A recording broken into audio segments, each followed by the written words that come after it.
My ex-girlfriend broke up with me all because she expected me to pay for everything in her life, as she slowly expected me to pay more and more money towards her, regardless of if I could afford it or not, putting me in a situation where I feel completely demoralized and just a little bit broken over this, because right now I don't know if there's something wrong with me. Here's what's going on. Okay, for a bit of context, during the 10 months that we were together, I paid for everything. And when I say everything, I really mean everything. I paid for our dates, activities, food, gifts, travel, and this includes 3 different holidays as well as her traveling to me, and trust me, the list goes on from there. She didn't offer to pay at all, which I did notice. However, I just kind of brushed it off. It really felt like I wouldn't be a gentleman if I asked a woman to pay, and I didn't want to cause a fuss. And to be honest, I was completely okay with this, as I have a good paying job and savings to my name. I wanted to be a man in her eyes, and prove to her that I was a caring partner who genuinely loved her. A few months in, we were at a shop to grab some snacks and some drinks, and she grabbed what she wanted and waited at the cashier. When I arrived, she was standing there just expecting me to pay for her and myself. Well, I called her out on this later about her lack of financial contribution, and she told me that as a man, I'm expected to pay for his woman, and that most relationships are this way. When she said this, I was really hurt, especially as I had paid for everything up to that point. The least she could have done was help out just a bit. Well, long story short is that I lost my cool, and I said that she was just digging for gold, which really upset her and made her cry. I felt really bad afterwards, and I still do to this day. It really wasn't like me to result to name calling. She then broke up with me, but I apologized and managed to reconcile with her, explaining that I didn't mean what I said and that I would do my best to provide for us. Despite this, she was an amazing girlfriend. She made me feel loved and happy in ways I haven't felt in a long time, which made me want to strive to be the best for her and give her the world. It was my first relationship in a while, and in hindsight, I put her on a pedestal in my life, and perhaps I was too infatuated. She was incredibly attractive, and I felt completely out of my league with her. Admittedly, I have been quite the introverted and lonely person before her, and I genuinely wanted to make her happy because I truly loved and cared for her. I wanted her to have the best experiences in life and to be a loving partner, which she said she loved me for taking care of her all the time, both emotionally and financially. However, over time, I just felt that I couldn't keep this financial situation going. Part of me started feeling like she loved me for what I provided and not for who I am as a person. I live in a Western country with a high cost of living, and my dream is to save up for a house deposit and eventually get a property for us one day. But with the amount of spending I did on her, I couldn't and wasn't able to save much at all during our time together. I started to feel a bit of resentment and unappreciated for the one-sided effort I was putting in. She works full-time as a doctor and makes a good salary. I asked her if she could send me some of a small fraction of the money that I'd spent on her, especially after 2 holidays abroad, so I could help pay some credit card bills and put some of it towards our future savings. And although she did do this, she resented me for it because she said this wasn't a masculine thing to do to a woman in her view. She blew up at me about this a few days later, and I sent the money back to her to try and calm the situation. We had an argument over money again, and she said to me, "My money is my money and your money is our money. A man should feel privileged that a woman is letting him spend money on her. As your future wife, I'm not paying a single penny to you. If I can pay my bills myself at the moment, then why do I need you? If you can't provide for me, then let another man take me and do it instead." She also explained that as a man, it's so unattractive for her to be asking about a woman's salary and what she chooses to do with it, especially as she felt I was trying to live off her income as well as mine, which I absolutely wasn't. She explained that for our future arrangement, she wanted to continue working as a doctor as her career is very important to her, and that even when we had kids, I had to pay for a nanny, give her a monthly allowance, and have any property in both our names for her security. And he said a real man would do that if he truly loved and cared for his woman. And at this point, I was honestly in disbelief that I just didn't really know how to respond. She then broke up with me, saying that it wasn't going to work out in the long run, and it left me absolutely heartbroken. Fast forward to today, and I'm still gripped with the thought that I failed her and I failed myself. I really wonder if the problem actually was with me. If I had made more money or worked harder, could I have been a better man for her? Was I wrong to bicker about money, as she put it? I tried to understand her point of view the best I could, thinking to myself as a woman, if a man can't provide to you and your future kids, especially in hard times, then why would you want to marry such a man in the first place? All of my friends, family, and coworkers have told me that I dodged a massive train and that they're glad she isn't in my life anymore, but a part of me truly feels that I failed. I still feel really bad for the things that I said, and although she says she forgave me, she said that I made her feel like a gold digger for just asking for the bare minimum, and that it's such a burden for me to provide for her. It just makes me think that if I can do all this for someone and they still leave me, then perhaps there's something wrong with me in general. What should I do?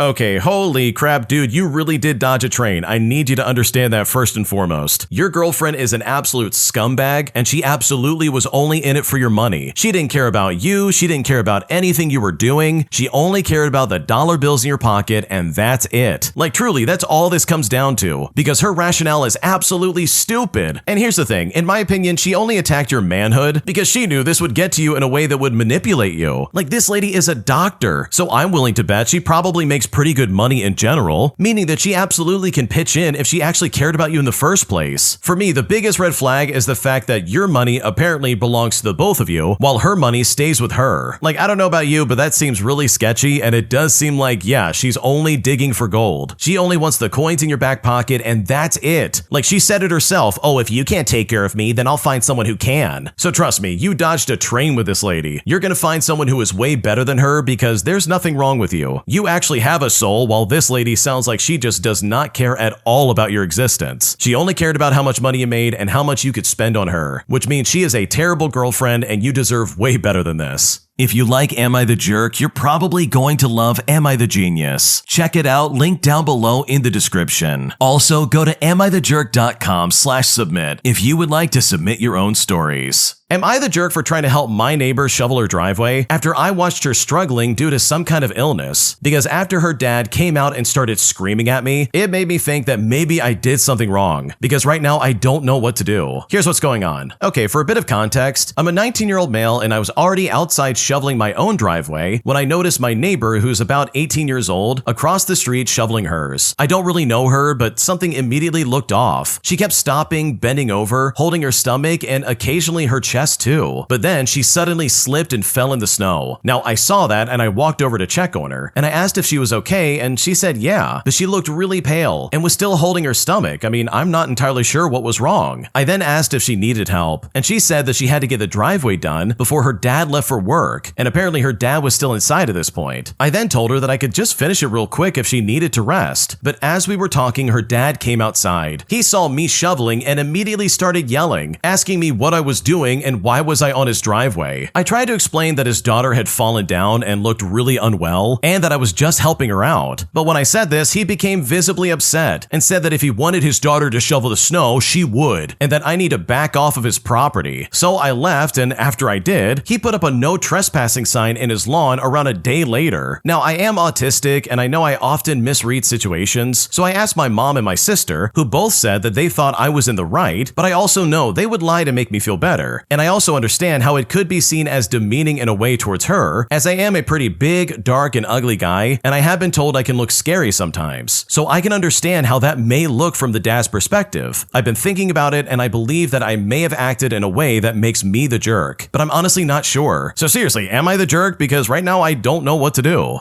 Okay, first off, no, you're not the jerk for going over and checking on someone for slipping. I think any rational or normal human being, besides the dad in the story, would have happily run over and been like, hey, are you okay? I saw you fall down. Not to mention the fact that you said, I'll cover your driveway, just go in and get some rest, like it's no problem. Like, that's a normal human thing to do. I just don't think you did anything wrong in that regard. So for the dad to literally show no empathy for his clearly sick daughter, and for acting like you're some kind of like weirdo on his property, like that is honestly so weird and just so uncalled for. Because dude, you're literally trying to help out. Your daughter is falling down in the snow, like obviously she's not doing well, and she obviously needs some kind of help, like why are you making her do this? So all in all, I don't think you're the jerk. I think you did the right thing by at least trying to help out, and the fact that this guy freaked out on you and treated you like a criminal, in my opinion, was just completely unnecessary. Am I the jerk for being glad after watching a kid get kicked out of the adults-only spa that I paid extra for? Because I gotta be honest, it was really satisfying watching them leave, and I'm not sure if that makes me a bad person or not. Here's how it happened. Okay, for a bit of context, I went on a cruise over the holidays, and I paid an extra $600 for a week-long access to the adults-only spa for me and my husband. That's right, that's $600 specifically to have a quiet, relaxing space away from chaos. So I'm in there trying to decompress, and it's right then and there that I notice there's a kid, like a legit child, probably around 5 or 7 years old, just squirming around on the loungers, clearly bored out of his mind. Meanwhile, the dad is passed out or pretending to be asleep on a lounger nearby, doing absolutely nothing about it. The kid wasn't screaming or anything like that, but he was jumping around and fidgeting and being a kid, which is distracting when you're trying to relax in a space that you literally paid extra for because it said no children. The spa attendant came over and very politely told them the spa was adults only and they needed to take the child out. That's when the mom appears out of nowhere and loudly goes, "Oh honey, they don't want you in here, so now we all have to leave." You know, making sure everybody heard it and making her kid feel like we were the bad guys for enforcing a rule that she chose to ignore. Like, ma'am, this cruise ship has an arcade and a kid zone and 2 water slides and bumper cars. Endless stuff for children to do. Why would you bring your kid to a quiet spa where people are paying to get away from exactly this and then act offended when someone tells you the rules apply to you? So honestly, am I the jerk for kind of getting a kick out of this? As I was pretty satisfied that this kid got thrown out of the adults only spa, because right now I don't know if I'm in the wrong.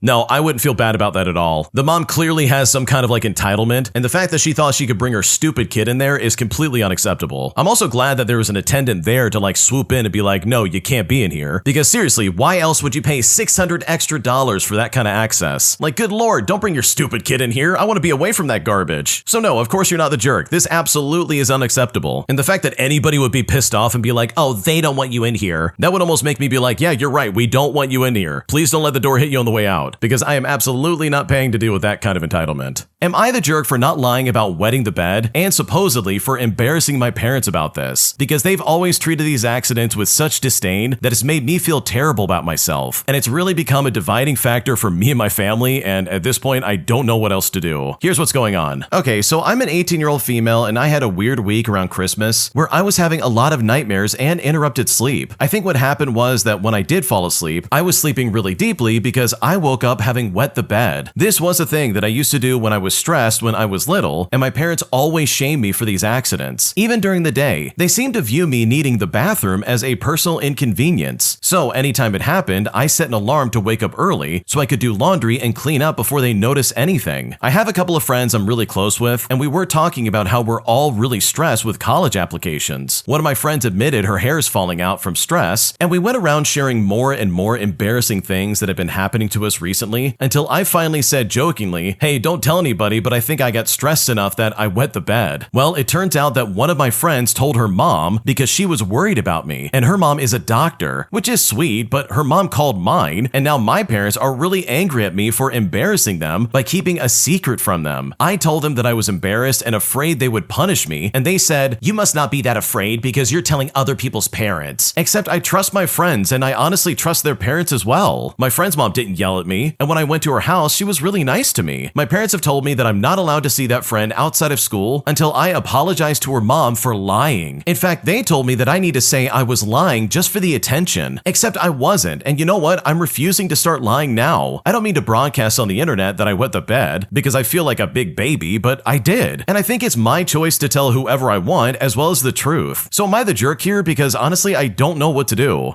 Okay, no, you are not the jerk, but also your parents suck. They're literally judging you and treating you like you're a mistake just because you wet the bed. Like, there are so many people, including teenagers, who struggle with that all the time. It can be really hard to control, and it's honestly embarrassing. Like, truly, this is a very weird reaction. And you were just having a moment of like honesty with your friends and saying, "Yeah, this is something I'm struggling with because I'm stressed out." Which, by the way, chances are all of them have had this problem at some point in their lives as well. So if I was in your shoes, I would never lie about this. I would absolutely just stick to my story and be like, "No, this is what's happening in my life right now," regardless of if your parents are ashamed of this or not. Which, by the way, this is a normal thing for a teenager or a kid to go through. Because from the sounds of it, your parents are just trying to save face for some stupid reason, when in reality, they should be trying to support you instead. My boyfriend broke up with me after I embarrassed him in front of his friends who I was just meeting for the first time. And despite the fact that I tried to apologize for the way I was acting, he still is refusing to hear me out, putting me in a scenario where I honestly just don't know what to do anymore. Here's what happened. Okay, so we had been together for a month and a half, and 3 days ago we had a small argument. While I was trying to talk things through and resolve the issue, he didn't want to talk, which caused the situation to drag on much longer than it should have, and we actually didn't even speak for like 3 days. We finally talked last night and decided to meet up, and when we met, he postponed the discussion again because his friends were also there. I didn't know what came over me, but even though it was my first time meeting his friends, I caused trouble and acted moody all evening. Naturally, his friends were really uncomfortable, and eventually he said he would take me home and we left. On the way, we finally talked things out. We resolved our issues and apologized to each other, and he even kissed me for the first time. However, after we went our separate ways, he broke up with me via text messaging. My English isn't good enough to go into every detail, but considering how I acted in front of his friends, I completely understand his decision. You can imagine how uncomfortable it is to have someone you've just met sitting across from you acting moody and irritable. I embarrassed him in front of his friends, and I truly regret it. I apologized to him and offered to send an apology message to his friends as well, but he said it wasn't necessary. I'm not just saying this to change his mind, like I'm genuinely regretful for my behavior, but that's a separate issue. I'm wondering if there is still any hope to fix things. I really like him, and we were very compatible until this point. He also ended things very firmly in his message without being hurtful. The fact that he was so considerate even while breaking up makes me feel even worse, because I failed to show even a fraction of the same sensitivity. Now, I had given the bracelet I bought him as a New Year's gift to the jeweler to have the size adjusted, and I also have his helmet. And with that, he's going to be coming to see me in a few days to get them back. So seriously, is there anything I can do in this situation? Because right now I'm kind of at a loss. Okay, in my opinion, the fact that you guys have only been together for like a month and a half and you're already having an argument and it's just kind of tense and things are weird, like in my opinion, maybe this just wasn't a good fit at all. It kind of seems like this might be a scenario where you chalk it up as, well, I tried my best and it didn't work out, but now I'm just going to move on, instead of some long-standing relationship where it's like, oh, I've known this person for like 7 years and now it's all gone overnight. Like that would be a completely different situation, but in this scenario, you've been together for like 6 weeks, and in my opinion, it just doesn't sound like you guys are a good fit for each other. So I know if I was in your shoes, I would just give him his stuff and then I would try to move on, because I think both of you might be better off with other people, especially considering the circumstance that you just described.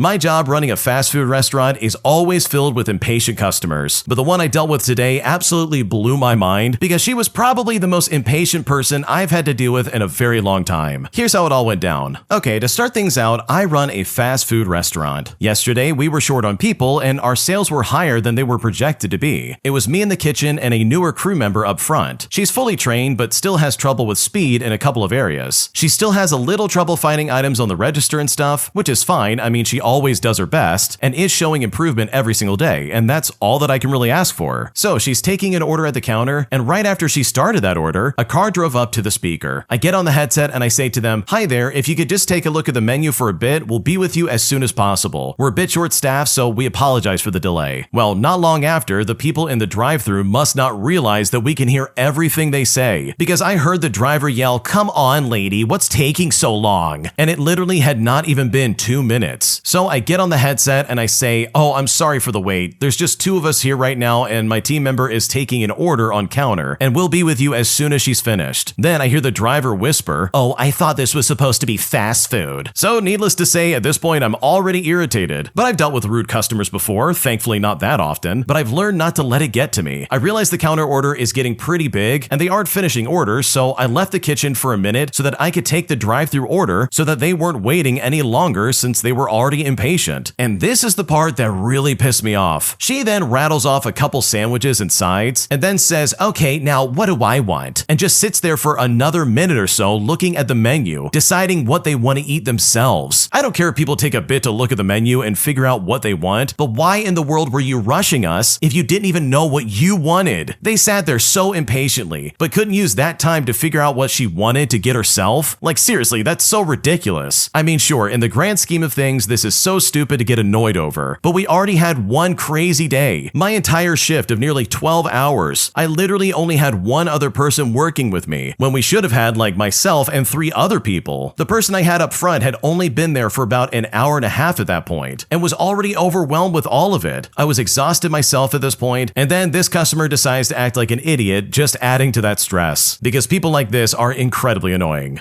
Oh my gosh, I cannot stand dealing with people like this. They're simultaneously impatient and in a rush, but also when it's their turn and they're ready to go, suddenly they have to wait and figure out what they want. It's like, dude, if you're really in a rush, you would know exactly what you need. So it's like, oh, you're not actually in a hurry. You're just impatient and annoying, and I cannot stand that. So I completely relate with the original poster, and I know exactly what they're talking about. Am I the jerk for refusing to dress up so that I would match my best friend who decided to show up to a casual work get-together in a really fancy dress? Because right now she's trying to blame me for this entire situation going south, and I'm honestly really confused because I just don't know what to do next. Here's how it happened. Okay, so I work with 3 guys all in their late 20s as well as my best friend who is my age. We plan to go out for a dinner with the rest of our coworkers and my boss, who mentioned to me that it was a casual night out and asked us just to dress casually. Well, my best friend and the 3 guys planned to meet up at my place so we could all go together. Now, all of us were dressed casually until my best friend showed up in what honestly looked like a prom-level dress. Not to be judgmental, but she was very much overdressed. And honestly, all of us were kind of confused. What surprised me even more is when she asked me to change into some kind of fancy dress just so I could match her vibe. Being the only 2 girls there, she wanted us to stand out. Regardless though, I said no, because it was a work hangout, and I was dressed normally just like everybody else.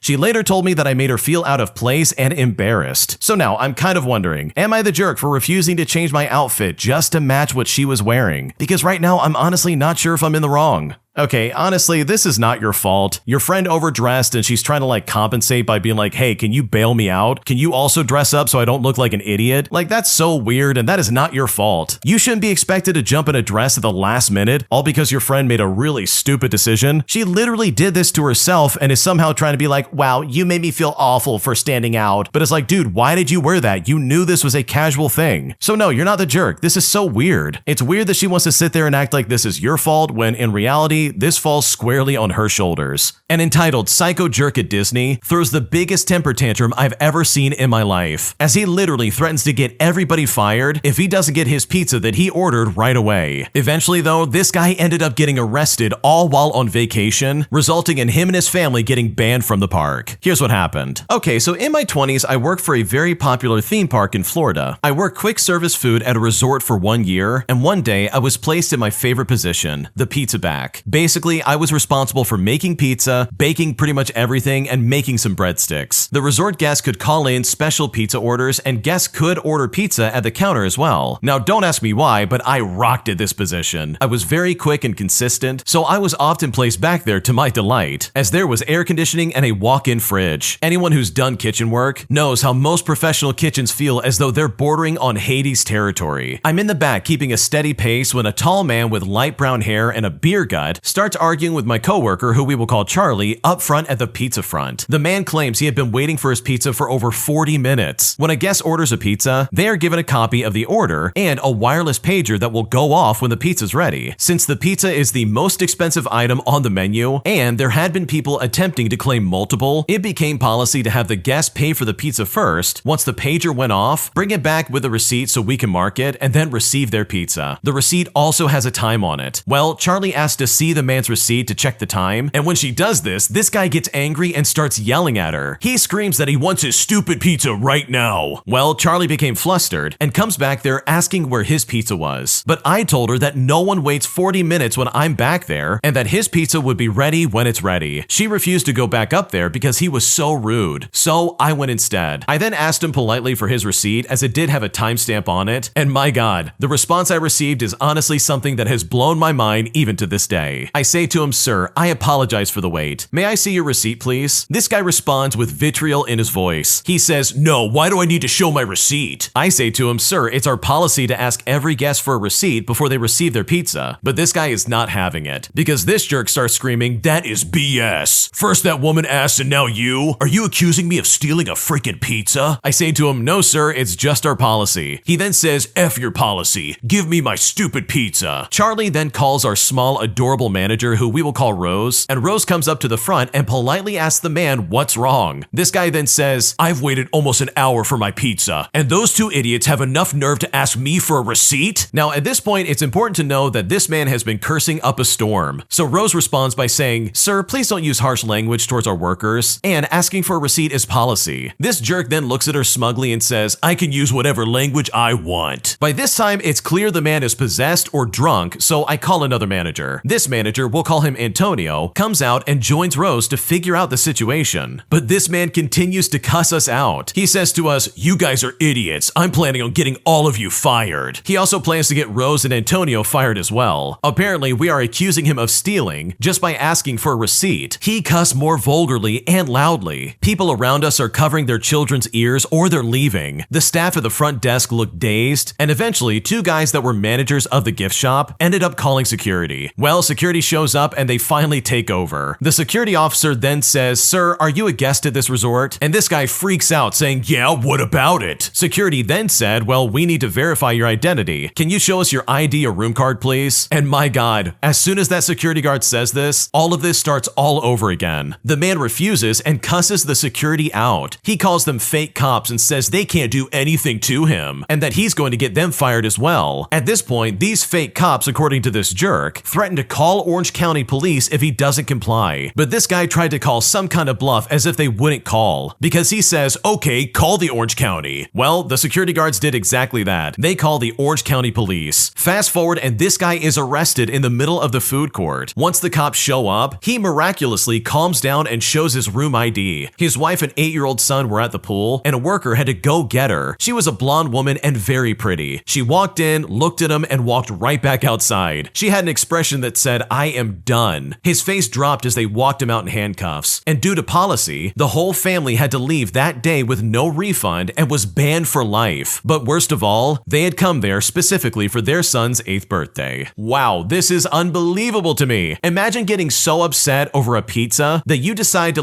basically throw the biggest hissy fit on planet Earth. The original poster even went on to clarify that it turns out that this guy had his receipt crumpled up in his pocket and he had only been waiting 10 minutes. This guy tried to make it sound like, "I've been waiting 40 minutes, where's my pizza?" Like, dude, calm down. It is not worth getting arrested over. And you screaming and freaking out is not going to get anything done. That is not going to make anybody speed up this process or anything like that. So honestly, in my opinion, this guy deserved to get arrested. From the disorderly conduct all the way to him basically saying he's going to get everybody fired, this guy was completely out of line. If you like Am I the Jerk, you're probably going to love Am I the Genius. Check it out, link down below in the description. Also, go to amithejerk.com/submit if you would like to submit your own stories. My boyfriend is furious with me, claiming that one of my former gym instructors at a gym I used to go at is still pursuing me in some kind of way that is not platonic. And despite the fact that I've shown him time and time again that I am not cheating on him, nor would I ever do so, my boyfriend is convinced that something nefarious is happening. And at this point, I honestly don't know what to do. Here's what happened. So for a bit of context, my boyfriend and I have been dating for almost 3 years. At the end of last summer, we moved in together to an apartment in a different neighborhood of the same city. Because of the move, we both decided to sign up at a new gym that was close to our place. Now, I signed up mainly to attend fitness classes and started going to a few each week with different instructors. And this was all on my own without my boyfriend. And one of those was a cycle class. I was going to this class for a few months until one day my boyfriend started asking me about the male instructor. He wanted to know what he looked like, how he acted, etc., with a sense of jealousy and insecurity, mainly because he had seen the guy teaching a class and was concerned that he had a physique that I was attracted to. Now, I assured him that he was just a normal instructor. I wasn't attracted to him, and he didn't have to worry about anything to do with me being too flirty or the guy acting inappropriately, as he didn't show me any special attention. I invited him to attend the class to see for himself, but he declined. Around this same time, a mutual female friend of ours, who's more close to my boyfriend but I know her through him, decided to join our gym and get back into fitness. I recommended classes to her and invited her to go with me, so we started to go to cycling class together. She liked the instructor's classes and started going to others of his that I didn't attend. Now, due to changes in my work schedule, I stopped going regularly to the cycle class that he taught in the fall and would only pop in once a month. One day, our mutual friend came up to me and my boyfriend and said that she had been asked by this male instructor why I didn't attend as regularly anymore, and said he had asked about me by name. Well, when my boyfriend and I were alone, he asked me about this, as to why this instructor knew my name, and he was legitimately upset, demanding to know every interaction that I had had with this instructor all these months. So I told him yes, he knew my name, as he had asked a few people in the class one day I attended, but I didn't have any personal conversations with him beyond this. Nothing more than the normal pleasantries of saying hello. This then escalated to a fight, and after this fight, I decided to stop going to the cycle class altogether to avoid any more issues. Almost 3 months have passed since I last attended a class with this instructor, instructor, and today, a different friend of my boyfriend's ran into him and, after talking a bit, told him that she's now going to the cycle classes with our mutual friend. Further talking, and she says the instructor was asking her and the mutual friend one class if I was going to go to the classes again, and if the reason I wasn't attending was because I had left the city that we live in to be with my family in another city, as I had been planning to travel there since the beginning of January. Well, my boyfriend came home super upset, wanting to know how the instructor knew all these details about my family and my travel plans. Now, I tried explaining to him that I couldn't have shared these details with the instructor, as I haven't been to the class or seen him in months, and that the city he said is actually the city I told this mutual friend that my family is from, not the actual small town they live in. She is the only one I've told this city name when referring to where my family is from, as she is new to the area and unfamiliar with the more rural areas and doesn't know their smaller town. I also told this mutual friend that I was traveling there at the beginning of January. I explained that it's unfair to be mad at me when clearly the mutual friend has been talking with the instructor about me and sharing this information, as she is the only one associated to the instructor who I have told this city name to and when I was traveling. I feel so upset that he sees this as my fault, and I feel that my boyfriend is coming from a place of jealousy that is unwarranted. He thinks I lied to him about how close I am to this instructor, and now says that he can't trust me instead of being mad at our friend. He also insinuated that this instructor is the reason for any other unrelated issue that we've talked about, that any other issue is because of this instructor to cause problems with him. I don't understand his jealousy, and it's really making me question the relationship. He has showed aspects of jealousy before to men that I work with, but never like this. He ended up calming down more and finally said that he wants to be good and that he just has to accept how much I let people in, and said that there's a point that I should have stopped the confidence this guy sees in me. I asked him how I was supposed to do that if stopping going to the classes wasn't enough. Was I supposed to refuse to give him my name when he asked for it? Because again, I didn't tell him the details he's upset over. I only told him my name, and I don't feel that he would have the same reaction if it was a female instructor. So seriously, any advice on how to feel about this situation and what to do is really appreciated, because right now I feel totally blindsided by his reaction. Wow, your boyfriend sounds incredibly insecure and very jealous for all the wrong reasons. First of all, he's complaining about this instructor as if he's trying to steal his girlfriend. But even after you leave that cycling class, your boyfriend still comes at you and says, "Oh wow, how does he know all this information?" Even though you explained that it's the other friend who's talking about you. Like seriously, what's going on right now? You are being faithful and this guy's trying to paint you into something that you're not. This whole situation sounds exhausting, and in my opinion, your boyfriend needs a wake-up call, because you clearly are not doing anything wrong, and if he can't see that, then honestly, that's his problem and not yours. My boyfriend told me that I'm going to be a terrible mother after a small disagreement, and right now I feel completely devastated and I don't know what to do. Here's what happened. I'm a 25-year-old female and I've been with my boyfriend for 9 years, and we've always had a pretty easy relationship, but this morning something happened that has really shaken me, and now I'm wondering if I'm overreacting or if I should confront him. It all started because he has this habit of rushing around in the mornings, asking me to help out with the little things, like making his coffee or packing his lunch, all while he gets ready. Now, I don't mind doing it now and then, but I also work full time and I need to get ready myself. This morning, we both needed to shower at the same time, so I let him go first. When I needed to brush my teeth, he was still in the bathroom, so I decided to finish making his breakfast and brew him some tea while I waited. When he came out and sat down to eat, he asked me to pack his lunch. At this point, I was already feeling a bit frustrated, so I snapped at him and I said, "Why can't you do it? I still need to get ready." And that's when he got upset and told me, "Stop complaining. I don't need to hear this right now." I tried to explain that I was getting overwhelmed because I had asked him to make a grocery list the day before, and he had not done that. I work longer hours than he does, and I wanted him to help with things like that since he has more free time after work. Well, he completely flipped out, saying I was ruining his morning on purpose and making him late for work. And then, just when I thought things couldn't get worse, he told me, "You're going to be a terrible mother." He actually said I should just suck it up and do things without complaining, especially in the mornings, because apparently it was affecting his day. And that comment hit me like a ton of bricks. I didn't expect him to say something like that, and now I can't stop thinking about it. I never meant to ruin his morning. I just wanted to express how I was feeling, but now I'm questioning everything. I feel hurt, and I don't know if I should confront him about it or just let it go. I feel like I'm stuck in this weird place where I'm blaming myself for being upset, but at the same time, I can't ignore how much that comment stung. Should I talk to him about it, or am I just being way too sensitive? What should I do? Oh my gosh, this is such a toxic thing to say. You mean to tell me that your boyfriend, who clearly is working you like a dog, and making you do all this stuff for him suddenly says you're not going to be a good mother, all because he's not willing to pick up any slack that he's literally leaving you? Like, seriously, you have work as well. Like, this guy is so selfish, it honestly is so glaringly obvious. And the fact that he would even say that you're not going to be a good mother, honestly, I think you're probably going to be a great mother, especially if you're dealing with a boyfriend like this guy. This guy sounds like the biggest toddler on planet Earth. And by the way, he's 29 years old, and he's sitting there trying to be like, why can't you just do all this and not complain? It's like, dude, what are you talking about? You're the one asking your girlfriend to pack your lunch for you. You're really not mature enough to set that up the day before like anybody else? Like, seriously, what a giant brat. So yeah, your boyfriend sucks, and no, I don't think you're going to be a terrible mother, because the things he said to you, in my opinion, are wildly inappropriate, and you do not deserve that in the slightest. This next story came from the Am I the Jerk subreddit. Check the links in the description if you would like to submit your own story. Am I the jerk for reporting my friend to our boss after he started bad-mouthing me, as well as ignore my direct orders as a security officer? Because right now he is very upset with me, and at this point I seriously don't know what to do. Here's what happened. I'm a 20-year-old male and I work for a security company, and we have a sector of the company where we give back to the community voluntarily. And it is fair enough because our company pays a very handsome wage. So the training we do can be quite costly, but our company gives it to us for free on the condition that we volunteer at least once a month for 2 years and do a minimum of 21 days sleepaway. And this is for people younger than 26. And then after 2 years, you've paid back your debt. So in our country, you need to get a type of police clearance to operate as a security official, which also costs quite a bit of money. Our company therefore waits for you to finish the training course before helping you apply for the position, as they don't want to lose their money on someone who drops out in the middle of the course and lose out on more money that they would have already lost. The same applies for getting a weapon clearance as well, if you know what I mean. The issue comes in with the bureaucracy. There are extensive background checks done with everything, which can take anywhere from 2 to 6 months, and you run the risk of being rejected due to unclear fingerprints or being short on a signature on one of the forms. Our company really relies on everyone who has the training to help protect. So prior to the police clearance, people are put to work via gray areas and loopholes. Now, one thing about me is that I don't like things not being done. Therefore, I was at the police station the day after I successfully finished the course and submitted the paperwork. And the same applies for when I got the signed paperwork from the weapon shop. Now, I have this friend who joined just before me, and for the sake of the story, we'll call him Noel, and he is the complete opposite of me. He hasn't submitted paperwork for anything, and he did the course before me. His attitude towards the company is negative, as the managers can be quite difficult to deal with. So anyways, there is this difficult client who requested security to escort them around for 18 days in another city, which is basically sleepaway volunteering. I got chosen to lead the team, with Noel as my second in command, and a few other guys from the city we were in. Well, something changed in Noel the moment the plane landed. Noel went to my third in command secretly and informed him that the only reason I've been left in charge is due to me being a registered security officer and that I have a weapon. And he said this all just to try and change this person's perspective of me. The client requested we refrain from talking to their employees between certain times, but Noel refused. He fraternized heavily with an employee during those times, and they actually currently are dating. Well, fast forward and we did laundry, and Noel's shirt went missing, and he deemed it necessary to punch a hole in the wall twice. He would also gossip about me behind my back and refuse to follow my orders. Now, for context, it is policy that we get issued uniforms, but can only wear it once the police clearance comes through. And my final straw was when I noticed Noel in uniform. I told him to take it off immediately, and he refused by stating, "We're in a different city, so no one will care," disregarding the fact that it's a national law, and we have a branch there, so his logic makes no sense. I tried my best to talk to him, but he really didn't want to hear what I had to say. Well, after that, I took notes, and as I got back home, I went to our boss and I shared everything, including some things I haven't noted here, and I put it in a long story sheet, and he could be facing unpaid suspension or getting fired completely. Well, fast forward and Noel got called in. He got questioned on everything. He obviously denied and deflected everything, and then decided to whine about it to one of my friends who we will call Abe. Abe called me up saying that I should apologize, which I truthfully did not want to do, and told me that Noel is very hurt and just wants to understand why I reported him. I then decided to be the bigger person and call Noel and rip the band-aid right off. Noel tried to explain all of his actions, and I told him he can't get himself out of the hole that he dug himself into. I then also turned it on him about how I knew he was gossiping about me. He didn't tell me that one of my best friends, who we will call Carl, was in the room when I called, and they live in the same area. Carl called me the next day just so he could get my side of the story. He then told me that Noel altered his story to paint me in a bad light. My company trusts me over Noel, and they have no reason to ever doubt me and my skills. I could easily go back to them with the update and give info info that I decided to redact because Noel is still my friend. All I need to do is mention that Noel is defaming my name in the company to HR, and then request that he does a substance test because I know he's doing stuff that easily could get caught. So truly, am I the jerk in this entire situation? Because right now I don't know what to do. Okay, first of all, this story is crazy. This guy works as a security officer and he's going around acting like this. Like seriously, this is not okay. This screams like super sketchy and I would never want someone like that hired to protect me. Like this guy is dating clients and he's literally not taking his job seriously at all while also disrespecting authority. Like if I was in the original poster shoes, I would not want someone like that as my second in command. Now granted, I don't know anything about this type of like security work or anything like that, so I literally don't know what I'm talking about, but I can only assume that this is not the kind of person you want having your back. He's literally trying to turn people against you and he's not taking his job seriously. So if things went down in a really bad way, would he really come to your aid and try and save you from something happening? Like I just don't think that's gonna happen. Noel doesn't sound like a good person who's gonna protect the client or his friends. So if I was in your shoes, I would not only report him, but I would also kick him to the curb. There's no way you could ever consider this guy your friend, especially when he's actively trying to like play into your downfall. So truly, I would not allow this guy to be protected by your silence. And in my opinion, I think it's time to step up and report him for the jerk that he truly is. Would I be the jerk if I told my wedding planner friend what her assistant did at my wedding? As I just recently found out that her assistant literally looked up some of the women from my wedding, all so that he could try and find a date. And at this point, I'm honestly blown away and I don't know what to do. Here's what happened. I'm a 27-year-old female and I married my best friend about a month ago. One of my good friends is a wedding planner and I used her company for the coordinating. She was a guest at the wedding, but had 3 other people from her company work with my husband and I, and they were amazing. The whole weekend went perfectly and not a single complaint about the job the company did. One of the assistants was this guy who looked to be about my age and I didn't give it much thought. This past weekend, I hung out with my friend who we will call Claire, and this is the first time that we are seeing each other since my wedding. And it was then that Claire told me a funny story about my wedding. She said a few days after my wedding, she received an Instagram follow and message from someone she didn't know. Now the basic rundown of the message was that it was from the assistant coordinator at my wedding. He pretty much said that he was working and couldn't say anything, but he noticed her at the wedding and thought that she was really beautiful and he wanted to ask her on a date. She then asked how he found her, and he proudly said that he noticed her, looked up the seating chart of the table that she was seated at for dinner, and looked up every girl at the table until he found her. She said she wasn't comfortable with that and blocked him. She told me it was funny in hindsight, but at the time she was a little uncomfortable. But at the end of it, Claire did emphasize to me that she didn't think it was a big deal. Now with all that being said, would I be the jerk if I told my wedding planner friend about what happened? She will most likely report him to the head of the company, and there is a chance that he might be fired. And I really don't know if I'm being vindictive or not. It just doesn't sit right that we paid a guy to do a job, and he ended up stalking and direct messaging my friend. So seriously, would I be in the wrong for doing this? Because right now I don't know what to do. Okay, no, you would not be the jerk here. If I'm being honest, I think you have an obligation to report this guy. He seriously used the private information he was provided to try and look up some girl he thought was pretty on Instagram. Seriously, that is creepy and that is so wrong. Even if your friend is okay with the interaction and she's like, it's fine, it's not a big deal. It's like, sure, I can respect her opinion, but no, this is a big deal. He literally stalked this woman's profile on Instagram and tried to be like, wow, I really thought you were beautiful at the wedding. By the way, I have your information. You want to go out? It's like, what's going on? That's so weird. And if this guy's willing to do this at your wedding, God knows how many times he's probably done this in the past or done something similar where he's like taken people's information and looked them up. In my opinion, this is not something that needs to be swept under the rug. If anything, it seems like Claire just doesn't want to like rock the boat, but if I was in your shoes, I would be rocking the boat until this jerk's out of it, because what that guy did was incredibly creepy, and his company, regardless of how anybody might feel about it, absolutely deserves to know what happened. An entitled Disney Karen goes red with rage when I deny her early access into an amusement park ride. And even though this Karen tried literally every trick in the book to try and get past me, I decided right then and there to get some petty revenge by ensuring that even though I was going on break, this entitled Karen would have to wait her turn. And I've honestly never been happier to watch anyone get so angry in my life. Here's what happened. Okay, so I wanted to share another experience from my time as a worker at a very popular theme park in Florida. Now, for a bit of context, I worked at an attraction. One day, I was the fast pass line greeter, and it was the middle of peak season. We were ridiculously crowded, with wait times for standby being 2 hours, single rider about 50 minutes, and fast pass over an hour. Now, we were instructed to allow people in on the time stamped on their fast pass just to help thin out out the line, and sometimes when it was busy, we would allow people to enter 5 minutes earlier than their ride reservation said. Well, a woman wearing white shorts, a fanny pack, and a white sun visor came walking up happily with her group and showed me her fast pass. But unfortunately, I stopped her because it was 10 minutes early. I then politely explained that she would have to wait to enter on the time stamped on the fast pass ticket. And it's right about this moment that this entitled Karen of the story starts to really lose her patience. She looks at me and says, "Oh, come on, really? It's just a few minutes early." I say to her, "I apologize, ma'am. Unfortunately, we are very busy, so you will have to wait for the time on your fast pass." The woman then says, "That's ridiculous. Everyone else let us in a few minutes early." This entitled Karen then tries to walk past me, but it is not happening. I block her by stepping in her way, and I smile and I ask her to step to the side. And when I do this entitled Karen lets out a huge sigh. I continue to let people in according to the times on their passes, as this Karen glares angry daggers at me. A man next to her tells her to just wait, it's not that serious, but she is absolutely fuming. Literally 3 minutes go by, and she storms back up and shoves the pass in my face. "Good enough for you now? Can I go in?" Now me, trying to remain magical, I say to her, "Ma'am, you still have 7 minutes until you can enter. Please step to the side." This Karen then starts to pop off at me. She says to me, "You're joking, 7 minutes. You're not seriously going to make me wait for 7 minutes." But I respond calmly by saying, "Yes, please step to the side." Another 2 minutes go by as a line of people come in. I check everyone's time, not looking at faces so much, but hands and tickets. And guess what? That's when I see the same ticket. I then look up and it's the same entitled Karen. She still had 5 minutes to wait. So now I'm irritated and she's irritated. I just stare at her for a few seconds quietly before doing a 2-finger point back to the side where her group and others were waiting patiently. She then stormed off right as my coworker, who we will call Kelly, walked up with my brake slip. This Karen then instantly got a grin on her face when she saw I was about to leave. And you know what? Her grin really pissed me off, and it was then that my petty box immediately switched on. I gave Kelly a brief version of events and instructed them to make sure that she waited until the exact time printed on the freaking fast pass ticket. Kelly laughed a bit and said, "Okay," and I walked away, but only a few feet, when she sauntered over arrogantly grinning to Kelly and showed them the ticket. Kelly then said, "Sorry, but you'll have to wait until the time printed on the fast pass, ma'am." And at this point, this entitled Karen's face was turning red with anger. She then screeched out, "Did she tell you to do that?" And Kelly just responded by saying, "Well, I have to work with her." And even though I was standing just a few feet away, and sure, it was probably petty, I feel that this Karen absolutely deserved it. Yeah, I can't stand when you deal with people at amusement parks that act like they're some kind of MVP. Seriously, these people are not special. You have a fast pass just like everybody else. Get in line and wait. Like seriously, let's think about it for a second. We're talking 10-minute wait. That is not that long. She could have stood there and talked with her family instead of acting like an entitled psychopath. Like, come on, that is so weird in my opinion. And I just love the fact that she tried multiple times. She came up to you so many different times and then tried to get back in line as if she was some kind of like anonymous customer. And it's like, dude, you're so weird. Just wait your turn. It's not that hard. Because I know if I was in the original poster shoes, if someone really wanted to fight me hard on this, then I would absolutely be like, yeah, I don't really care. You're gonna have to wait until the time printed. Because at that point, this is just obnoxious and this lady needs to chill out. You're not going to the hospital. You're going to an amusement park ride. Calm down and wait your turn. So personally, I love this petty revenge because you got this Karen exactly where it hurts. And clearly, that's her inability to be patient and wait her turn. If you like Am I the Jerk, you're probably going to love Am I the Genius. Check it out, link down below in the description. Also, go to amithejerk.com/submit if you would like to submit your own stories. Am I the jerk for declining to invite a woman to my house who has called herself a total kleptomaniac? Because right now, I fear that I've torn my friendship group apart, and at this point, I don't know what to do. Here's what happened. Okay, so I joined a women's social club 6 months ago because I've been struggling to make friends after relocating to a city that's new to me. It took me a while to warm up to the group and to connect with people I actually had anything in common with. I had to wait through a lot of Botox parties and boozy brunches just to find things that I was interested in. But I did, and I started coming to group events fairly often. I hang out most with the women who like to read, do crafty things, bake, skywatch, etc. And among these women is one that I will call Andrea for the sake of the story. And she's someone who has made several comments about how she is a total kleptomaniac. And I think she makes these comments to seem cool to the other people in the group. I reached out to some of the women I see regularly at these events and invited them over to my place to watch a TV show that we'd been talking about and to do some other crafty stuff. Well, they were excited and they agreed to come. Unfortunately, Andrea found out, as I assumed someone asked if she was going, and reached reached out to me to ask if she was invited. I considered this for a bit and then I told her no, as I only had so much room at home. She didn't believe me and asked me for the real reason, saying that I thought we got along, which yes, is true. I then told her that I'm not comfortable inviting a kleptomaniac into my house, that I've worked hard for the things that I have, and it would be stupid for me to invite her knowing that she openly brags about it. She then says okay very quietly, but then she says, "You're painting me out to be some kind of horrible criminal when you don't even know anything about me." But I said that her being proud to call herself a klepto was all I needed to know. She then said that I was a high school mean girl and that I was ableist, and I'm really not sure what the foundation is for that statement. Well, this unfortunately has spilled over to the group, which is really frustrating. But what has me the most surprised is that there are so many people defending her and telling me that I'm out of touch and take things too literally. So seriously, am I the jerk in this situation? Because right now, I don't know what to do. Okay, honestly, I don't think you're the jerk at all, because if someone's actually gonna be like, "Oh yeah, I just love to steal. I'm just such a kleptomaniac. I don't know what to do about myself." Like if someone's really saying that and they're outside of the age of like high school range, then I don't know about you, but I'm probably going to believe them and not want them around my personal belongings. Who in their right mind would openly say, "Yeah, I just love to steal. It's great. I have an addiction to stealing. Isn't that fun?" Like that's not something you brag about. That's something you keep to yourself and you don't share with anybody. Why would you want people to be afraid of like having their personal belongings around you? Like for me, I completely understand why the original poster's like, "Nah, I'm not inviting that lady. I don't want my stuff stolen because that lady is a kleptomaniac." She even said it. And even if she was joking, maybe she should pair that comment up with, "Oh, I'm just kidding. I'm being weird," or something like that to try and like diffuse the situation. Because seriously, this is not a good way to make friends at all. So no, I don't think the original poster is a jerk at all. I think they made a good decision by being like, "Nah, I'm not gonna invite that lady," because the way she's acting and the way she would self-admit that she's a kleptomaniac, that in my opinion is incredibly weird. My friend's soon-to-be ex-husband is an absolute nightmare towards her, as he's literally bugging the house and her car in some kind of weird attempt to monitor her every move, all before they get divorced. And I honestly hope that my friend gets out of that marriage sooner than later. Here's what happened. Okay, I have this friend who we will call Lisa, who's in her 50s, she's been married forever, and has spent way too much of that time putting up with her nightmare of a husband. Lisa had thought about divorcing him more times than she can count, but she always hesitated because she knew he would turn the process into a living nightmare. Well, 2 months ago, Lisa finally snapped. She decided it was time to break free and filed for divorce. This is when her husband, who we will call Todd the Terrible, immediately started proving her right by going full-on paranoid spy mode. First of all, he installed surveillance cameras all over their house, which unfortunately is technically legal in our country as long as he's living there as well. But Lisa's pretty sure he also planted some illegal listening devices because get this, that's the exact advice he gave his brother during his own divorce. As if that wasn't creepy enough, Todd took her car for 2 days because apparently it's the family car, even though he never uses the family car and he's got his own car. And this is all right after she handed him the divorce papers. And that would be plenty of time to slap on a GPS tracker or a few bugs, right? Now, what was his excuse for all this James Bond level nonsense? He claims that Lisa is cheating. And not to spoil the situation, but no, of course she's not. But here is the real kicker. In my country, divorce means splitting everything 50-50 regardless. That is, unless something truly extreme comes up. So even if Lisa were sneaking off to rendezvous with the entire team of the Kansas City Chiefs, it wouldn't change a thing. Todd's tantrum is entirely pointless. Now, Lisa doesn't have the time or money to check her car for gadgets, and the whole situation is understandably frustrating. So I suggested the perfect petty revenge, turning his creepy surveillance obsession against him. And now, when she's in the car, she regularly puts on a show loudly announcing gems like, "You are so small where it counts, it's microscopic, if you know what I mean. Also, you're the worst lover I've ever had, and I've had way better than you. And I feel so sorry for your future dates. They'll need a search party to find any satisfaction." She says she's tried it a few times now, and apparently she says this is more satisfying than any therapy she could ever sign up for. Wow, good for Lisa to get away from this weirdo. This guy literally set up surveillance cameras in the house simply because Lisa says, "Okay, I'm getting a divorce and I'm not dealing with this." And sure, a 50-50 split in some cases can be a really sketchy situation where people are not getting exactly what they want and people walk away unhappy. But in this scenario, I think Todd deserves it. From the sound of it, and at least from what the original poster described, Todd sounds like a horrible husband, and he's apparently been mistreating Lisa for far too long. So good for her for not only getting back by screaming these things in her clearly bugged car, but also for getting out of a marriage that clearly was not good for her. And hopefully things can work out better in the future. Am I the jerk for going into the vet when I was supposed to go in? Literally all because I was the next one one in line, because as a result, some people who were first but not in line complained that I was cutting in front of them. And at this point, I'm not sure if I'm in the wrong. Here's what happened. Okay, so this morning, my mom and I took her 2 cats to the vet, and the vet that we use is a walk-in only business. You cannot make appointments except for surgeries. We have been using this vet for several years, and I've been there recently with my own cat. When we got there 40 minutes before it opened, there was no physical line, but several people sitting in their cars, and this is not unusual. What has happened literally every other time I've been there is that people wait in their cars until one person gets in line, and then everyone usually zooms to get their spot. Then we all wait until the place opens up. So we're all waiting in our cars for about 20 minutes before someone got out of their car and got in line. Well, seeing that, I followed suit, leaving my mom and the animals in the car, making me the second one in line. After another 5 minutes, some of the other people, maybe about 3 people, got out of their cars and said very loudly, "Well, we should be going with who actually arrived first," and then proceeded to label where they thought everyone should be, with me getting 5th. I didn't say anything because that sounded like nonsense to me, and so they just kind of all stood off to the side and waited. Meanwhile, more people began to show up and get in line behind me and the first person. The group also didn't say anything to them and just talked amongst themselves. Now, when the door opened, they take 3 people at a time, so the lady in the line in front of me went in, a lady from the big group, and then I was going in as well. As I tried to walk in, one of the people in the group went, "Excuse me, I was here before you." But I stated that I was in line before her and I was going in. Well, she got angry, but I went in anyways. As I was trying to check in, the woman from the group that had made it inside tried to tell the employees that I had cut in front of someone, but I once again stated that I had been in line before her. The employees told us that everyone would be seen and it would be fine. Now, I feel a little bit guilty, but my logic was that I could have slept in my car in the parking lot, but if I didn't get in line, then that would have meant that I would get cut ahead of everyone. That isn't how the system works. I have arrived first on previous visits, but not made it to be the first one in line. No one has ever pitched a fit about line versus arrival order before either. So seriously, am I the jerk for going ahead of this group that was clearly waiting in their cars despite me being first in line? Because right now, I don't know what to do. Okay, I might be the only person that thinks this, but guess what? The only person that really is the jerk here is the vet of this story. In my opinion, if you're standing in line, then guess what? You are first in line. None of this waiting in your car garbage. No, you've got to be in line waiting like everybody else, because this stupid vet doesn't make appointments. Like, think about that for a second. They only have a walk-in system that honestly is so dumb. But these people trying to stand off in this like subgroup and be like, "No, you were actually 5th in line. We were before you." Like, that for me does not stand for a second, because I would be like, okay, that's cute, but guess who's physically in line in front of the door first? That's me and this other lady. So sorry, but you're not going to dictate whether or not I go in. So no, you didn't do anything wrong by standing up for yourself and going in, because this side group, in my opinion, easily could have shuffled in behind you and gotten in line like everybody else. But instead, they decided to be entitled in a way that is completely unfair. Am I the jerk for blowing up at my mother after she lost my money that I specifically hid from her? Because right now, she's blaming this entire incident on me, and at this point, I don't know what to do. Here's what happened. I'm a 17-year-old male, and I had recently gotten $100 from a family member overseas on my dad's side of the family. And when I came back from my trip, I decided to hide my money from my mother. For context, in the past when I've gotten money, she's found every excuse to take it from me. For example, do I have a stain on some new pants? Well, that's gonna be $40. Did I forget to make dinner? Well, that's another $15. Normally, for people my age, $100 isn't that big of a deal, but I come from a strict immigrant household where I'm not allowed to get a job and I never receive money besides on holidays or birthdays. Considering this, I hid my money in an envelope under my desk. I had to hide it well, considering how much my mother tends to snoop in my room. Days go by and I end up spending about $20 on food. I had plans to spend more until I came back from school one day to find out that my mom had done another spontaneous cleanup. And by this, I mean that she dug through all my things, making a huge mess, then leaving it there for me to pick it up. And surprise, surprise, my money wasn't there. When I asked my mom about it, she told me that she had thrown out almost everything from the bottom drawer, which is true because everything from that drawer was gone, including my money. However, I'm not sure if I should believe that, considering that my mom often hides my things, and she lies about throwing them out. I tried to remain calm, as I asked my mom if she might have done anything else with it. In response to this, she began to get defensive, and claimed that it was my fault for not telling her where I hid my money. Now to this, we both began to get more upset. Keep in mind, she had begun to blame me, she refused to apologize, and began to go on a rant about how I need to be more responsible. She insulted my intelligence, and then when when asked if she'd pay me back, she literally refused. Now here's where I might be the jerk. We both began to argue as I then started to berate her with insults, and she did the same. Eventually, my mom began to look more and more defeated as I continued to rant about her. I honestly felt like I was at my breaking point. When I was done, my mom then gave me the silent treatment for the next 2 hours, even though she seemed okay in the morning. And yes, I did apologize, but I still feel guilty. She even keeps bringing it up, which makes me question if I was the jerk. So seriously, am I the jerk in this situation? Because right now, I don't know what to do. Okay, this really pisses me off because honestly, your mom stole your money. In my opinion, she used this excuse of cleaning up to raid your drawer, find the cash, and throw everything else out. And that sucks because that really is what happened, especially based on what you're describing with her history of basically like stealing your stuff. And here's the thing, that money isn't lost. Your mother lost it, so she owes you that money back. And the fact that she's not willing to pay you back is mind-blowing to me. That really is so insensitive, it's not even funny. So no, you're definitely not the jerk. You are not at fault for your mom losing your money, and in my opinion, completely stealing it right from underneath your nose. Because she clearly had an agenda, and unfortunately, it does look like she's probably going to get away with it. My boyfriend is riding home with a woman who is in love with him, on top of them driving in an ice storm. And with all things considered, this really is a stressful moment in my life, and I seriously don't know what to do. Here's what happened. Okay, I want to start off by saying that I don't want to crash out, but I'm honestly debating. I met my boyfriend, who we will call Ben, at his job a year ago. We began flirting at the bar, and I could hear a woman shouting his name from the kitchen. He ignored it for a while, and then the person calling him, his coworker, who we will call Tammy, tried to physically pull him away from me, but he asked her what she was doing and brushed her off. She sulked away, and I asked if they were dating, and he said absolutely not. I later learned that they previously had a fling, but he decided to just be friends because he didn't see a future with her, as she is extremely loud, has a problem overindulging in food and substances, and often does inappropriate things without thinking. She apparently did not take this well, told him that she wants to get married, and tried on multiple occasions to get drunk and stay the night with him, only for his friends to drop her home or for him to straight up ignore her because he had already told her countless times that for him, she is way too much. Well, a short time later, I ended up working at the same job as them. Though loud and a little obnoxious, I found her to be sweet at heart, and even ended up planning a girls' day and hanging out with her a few months in. I mean, she had never tried to get with him while he was dating me, and she seemed to be over it, right? Well, everything was fine until I put in my 2 weeks notice, and she started acting differently. She started telling me that she missed cuddling and watching movies, but then would add that she wants to cuddle me and not him, and other things that were clearly attempts to see if he would go along with it. The final straw was when it was just the two of us, and she said that she was going to miss me because now she won't see me anymore. And I said to her, "Oh, Tammy, don't say that. I'll still be around the bar, you'll see me. It's not like Ben and I are gonna break up or anything like that. If anything, you'll probably see more of me than usual, as we're moving in together and we eventually want to get married. I've never been so happy." Well, what was Tammy's response to this? For the first time since the very first day I met her, Tammy was silent. She was silent for 10 minutes. No congratulations, no, "Oh, I'm happy for you," just utter silence. I mean, you could cut the air like a cake. Tammy was not over Ben. On the contrary, she was celebrating him spending work time with her and not me, so I distanced myself immediately. Well, we are currently dealing with a snowstorm in an area that doesn't ever get snow. The area was not prepared. I mean, this is a beach for goodness sake. The roads are icy and they're not salted, and I can't drive on it in my car at all. Plus, my boyfriend's elderly father has been taking him to work in his truck. Well, I just received a message from Ben that he doesn't want his dad driving on the ice in the dark, which is fair, but he also stated that Tammy has offered him a ride home, and I'm completely okay with that as I can't get him, and this time is just odd. I told him it's fine, and then he tells me he plans to do something that I find absolutely rude, and this is where I get angry. On the way home from his job, there are 3 separate grocery stores and a McDonald's. If he's hungry, there are plenty of places to stop. However, if you drive up further away from the house, there is a Sonic, meaning that if he were to get Sonic, he would have to go the opposite way on the ice, go through the twice as icy median, and then cross the highway with oncoming traffic to get the food. And with that in mind, take a guess as to where he told me he's going, because if you guessed Sonic, then you would be correct. He offered to get me some, but I declined. It's just not sitting right with my soul. Between this making things even more dangerous and him just going along with not coming straight home, I don't know what to be more mad about. I feel like there's a boundary that under these specific circumstances, he has been allowed to cross, but now he seems to be dancing on this line, and I'm honestly not okay with it, because right now I'm seriously distressed and I don't know what to do. Yeah, I can see why you would would be upset. It does seem like this is a sketchy situation, especially when he's riding with someone who has the hots for him. Like, that already sounds like a lot of stress, and I don't blame you for being so upset about this. So I know if I was in your shoes, I would be talking to him about all of this. I would say to him, look, I didn't like what you did last night, and that really was upsetting. And hopefully with some good communication, all of this can eventually get worked out. A group of entitled Karens tried to mock and shame our server, all because this server had a nose ring that she purposefully covered up. But after listening to these Karens literally mock this woman and say that she has no chance of getting a job anywhere else, my friends at a table next to us decided that enough was enough, as we all collectively put these Karens in their place in a way that not only humiliated them, but also shut them down in a way that they will never forget. Here's what happened. Okay, so I went to brunch at a popular packed spot with tables very close together, and our server had a tiny flesh-colored patch on the side edge of her nose, covering up a nose ring. And this had to have been an extremely tiny ring because the patch was very small. Well, one table next to us had several young men that were friendly and asked us about the mimosa flight we ordered, and they were tourists from Germany. But unfortunately, the other table next to us was a bunch of old entitled Karens. So eventually, as time would tell, the server went to the Karens to get their drink order, and it was then that everybody nearby heard one of them squawk out and say, "What's that thing on your nose?" Now, I didn't hear the server's response, but as she walked away from the table, both of these stupid Karens started loudly discussing the kids these days and what a choice the server made to ruin her face. They were gleefully discussing how stupid it is, while also saying, "No wonder she's a waitress," since according to them, she wouldn't be able to get a better job with stuff in her face. The server brought their monster glasses of wine, and the ladies continue with their tirade about the younger generations and how they don't think about their consequences. Well, at this point, one of the German guys leaned close to them and loudly asked these Karens, "Why do you speak to your server in such a mean way? She is working to bring you your wine and food." Well, as this entitled Karen started to sputter with a shocked expression, all the guys started rapidly speaking in German and were clearly laughing and speaking about these stupid entitled Karens. My family all started laughing and giggling in solidarity, and these Karens got quiet, clearly shocked, and then they went back to their wine. The second Karen of this group changed the subject to gardening in the spring, and we made it a point to loudly thank and praise our server every time that she came around to serve us. Wow, I can't stand people who act like this because seriously, there is nothing wrong with being a server. If you're making an honest living, it doesn't matter where you're working, in my opinion. A job is a job, and honestly, you can get a job anywhere that you want. And just because somebody has like a nose ring or a tattoo or something like that doesn't mean, in my opinion, that they're not highly skilled individuals. Her having a nose ring or not doesn't mean that she can't do her job, and it also doesn't mean that she can't get a job somewhere else. Like, these Karens don't know that lady's life. They don't know anything about her. So the fact that they're trying to be like, "Wow, kids these days, no wonder she's a waitress." Yeah, she might be a waitress as like a side gig, or she could be loaded and she's working as a waitress just for the fun of it. Like, there's any number of reasons why she's working in that profession. So yes, I'm so glad that these Karens got put in their place because this is so unacceptable. And as someone who's worked in the restaurant business, this really hits home for me because people in customer service, especially food service, deal with so much garbage it's not even funny, making comments like these unbelievably disgusting and something that no one should ever put up with. If you like Am I the Jerk, you're probably going to love Am I the Genius. Check it out, link down below in the description. Also, go to amithejerk.com/submit if you would like to submit your own stories. My entitled sister does nothing around the house, claiming that she's too tired from her job, which by the way is not nearly as hard as mine. And I honestly feel like I'm at my breaking point because right now I don't know what to do. Here's what happened. I'm a 20-year-old female and I live with my older sister who's 27. We live in the house that used to belong to our parents before one of them passed away and the other one moved in with a new partner. Since my sister was already planning to move in with her girlfriend and I was old enough, they ended up leaving the house to my sister and her girlfriend. Now, I won't go into the abandonment issues and the mess this caused, but believe me, it was a lot of bad stuff. Last year, she and her girlfriend broke up and things got tighter at home. I started working and became 100% responsible for paying for groceries and some bills like water and the internet. An important detail is that I worked as an in-office administrative assistant during peak hours, while my sister has always worked from home, doing Instagram posts for stores and other stuff like that. You know, the kind of story ads with promotions and stuff like that. One thing she always does is act as if her job is extremely exhausting. Now, I'm not saying it's not, but I would get on packed buses after a full day of work, come home, wash dishes without complaining, and make food, while she, who stayed home all day, would complain about putting water in the dishes that she dirtied. As a side note, I know these jobs can be tiring and fast-paced, but absolutely nothing will convince me that you can't spend a few seconds seconds to put water in the frying pan. Now, I'm currently unemployed and I'm looking for a job, but unlike other days, I woke up wanting to clean and organize the house. I hung up the clothing that she asked me to, I took out the trash, I pulled some weeds in the backyard, and I washed the dishes 3 times. I even had to rush to take the clothing off the line when it started raining. Well, what did she do? She put the clothing in the washing machine and turned it on. On top of that, she left glass shards on the bathroom floor, which I almost stepped on by the way, and then told me to pick them up. But when I complained, she said she was too busy to pick up glass. She also complained about old food in the fridge, saying, "I can't take care of your responsibilities because I work too much." Now, as another side note, at the time, I was hanging up wet clothing from the rain, which should have been 100% her responsibility, and washing dishes, which were supposed to be mine. But in her head, I should always help her when she needs it, and I should never ask for help with my responsibilities. Mind you, all the food that she worked to remove from the fridge were meals that she cooked, stored, and didn't eat. But in her head, I'm the one responsible for throwing them away. So anyways, here I am, taking a break and looking at memes, and job hunting online when she barges into my room to complain about a dish that wasn't properly washed. She tiredly explained how I should have done the task using water and soap, and said that she couldn't put her mashed potatoes in there because it was greasy. Then I go into the kitchen and this idiot left the dish dry without a single drop of water or soap. So yes, this truly was a venting diary, but honestly, I really just cannot stand my sister, and at this point, I honestly don't know what to do. Man, I cannot stand when you have roommates or siblings who act this way. Seriously, what's the point of having a chore list or some kind of like responsibility listing if you're the only one actually doing your job, or even like picking up the slack where you're supposed to do it? Like, that is so frustrating, and I totally understand where you're coming from. So yes, in my opinion, your sister is incredibly obnoxious and very entitled, and the fact that she thinks this is somehow your problem is proof enough that she's only passing the blame to you when that blame absolutely belongs to her. My parents are incredibly controlling, as they literally want me to never move away despite me being offered a job out of state that would change my life in a very positive way. Because right now I'm doubting my decisions and I'm second guessing literally everything about my life. Here's what happened. Okay, to start things off, I'm 35 years old and I got fired from my last job right before the holidays with zero explanation. 2 weeks later, I got an offer in Denver for $83,000, which is $23,000 more than my last job, but my parents are really discouraging me. They're saying things like, "It's too expensive. $83,000 isn't that much. Not enough to live anywhere else but here. It's too cold. What are you gonna do with your house? Because if you sell, you'll never be able to afford another home. If you rent it out and the job doesn't work, you won't have a place to go back to. And whoever rents it will probably destroy your property. I mean, where are you gonna put your stuff if you rent it out?" Basically, they want me to turn this opportunity down, which means staying on unemployment until something else comes up or that crap runs out, resulting in me staying put and looking for local jobs in Kansas. My dad sent me a job posting for an administrative assistant at a local university for literally $15,000 less than what I was making at my last job. I've been a project manager for 7 years, an admin assistant job photocopying some old dude's documents, arranging his folders, scheduling his meetings, and it honestly sounds like a huge step back for me. That is a job I would hate and I'm overqualified for, but he shouted at me that I was stupid for not applying for it. Meanwhile, my sister is turning 38 years old and has never moved out of my parents' house and doesn't drive herself anywhere. Literally, mom drives her to and from work every single day, which they have no problem with. Why are they not questioning what she's doing with her life? And it's like they're so hands-off when it comes to her life choices. What's crazier is their talk is making me second guess my new gig. I turned down a job in Boston 2 years ago because of this type of pressure, and now look what happened to me. I took a pay cut and then I got fired, and now I'm thinking about doing it again. There is no support for me whatsoever. They say I'm gonna fail and not have anything to come back to, and I am seriously torn up about their behavior and they're doubting me. Their words have made me feel awful about everything, and at this point, I really don't know what to do. Oh man, I am so sorry you're dealing with that. Family pressure like this, and yes, I have definitely experienced this, can be some of the worst pressure ever. These are the people that know you the most. They know what insecurities to play into, and it all just leads to this entire situation being very sketchy. So if I was in your shoes, I would take that job and never look back, because you made that mistake once in Boston, and it doesn't sound like you want to do that again. And honestly, if I was in your shoes, I would feel the same way, because the way your family's pressuring you to stick around is super toxic, and you do not deserve that in the slightest. Am I the jerk for not giving the dollhouse that I built for my wife over to my niece, as I had every intention for my wife to enjoy this, as this is something I worked really hard on? Because right now, my brother brother and his daughter are really treating me and my wife like garbage over this situation. And at this point, I do not know if I'm the one at fault or not. Here's what happened. Okay, to start things out, I made my wife a replica of a house that's known to fans of a musician, but wouldn't mean much to others. It's about 2 feet tall and it wasn't very complicated to build, but my wife has said a few times over last year that she thought it would be cool to have for little trinkets. She's like a crow with her trinkets and I love it. She didn't know that I was making this for her, but I did sneakily involve her in its creation through having her make a couple of TikToks when we were out together so I could get the colors right, and she had no idea. Now I was excited, so I showed a picture to my brother and he told me it was cool but didn't get the purpose. He showed it to my niece, who we will call Ava, who's 13 years old, who knew what it was and said that she wanted one too. So my brother then asked if I would give it to Ava for her birthday, but I said no as it was for my wife. But I then said I could help make one with Ava as it would help teach her some basic woodworking skills, which they don't really do in schools anymore, and I would really like that. My brother then said if it was so easy, then I could make a second one for my wife and just give this one to Ava, since her birthday was at the end of the month. But again, I said no. This was done specifically for my wife. He seemed to accept that, but then came back to me and said, "Isn't it a little weird to make a dollhouse for an adult woman?" I then told him it's not a dollhouse, it's just a fancy shelf. But he argued that makes it worse, because Ava would actually play with it. He must have gone to complain to mom about it, as he is the younger brother, because mom called me to tell me that it was stupid to give my wife a dollhouse. But again, I tried to explain that it's not a dollhouse, but she kept saying that's just so stupid. This weekend I was at their house, and Ava kept bringing up the replica house and laying it on thick with statements like, "I've always wanted one just like it." And she kept asking my wife why she wanted a dollhouse. And I said once again, it's not a dollhouse, but she kept asking why she needed one. I then told my brother that he was encouraging his kid to be manipulative, and I really didn't like it, so I was going to leave. He told me that I was dangling the house over her head like McDonald's and teasing her about it, and that it made me a bad uncle. Now, being a good uncle is important to me, and I do feel for the girl because she's a big fan too. I admit I have a blind spot for this because I don't have kids, and maybe I shouldn't have shared the picture with my brother to begin with. So am I really the jerk for not giving it to her? Yes, it was easy to make and I could make another one quickly, but still, this one was for my wife and not for my niece. What should I do? No, you're not the jerk. Ava and your brother sound incredibly entitled, with your mom absolutely taking a back seat to this idiot train. Seriously, you hit the nail on the head. These people are laying it on thick for literally no reason, and they're playing literally every angle possible. They're not only trying to be like, "Oh, please give it to me, I've wanted it my entire life," but also they're trying to guilt trip you for even giving a dollhouse to your wife, stating, "Oh, I would actually get some use out of it, and she's just an adult playing with a dollhouse, what's going on?" As if them shaming you is somehow gonna make you hand it over. But then for me, the fact that this kid goes up to your wife and tries to start bothering her about it,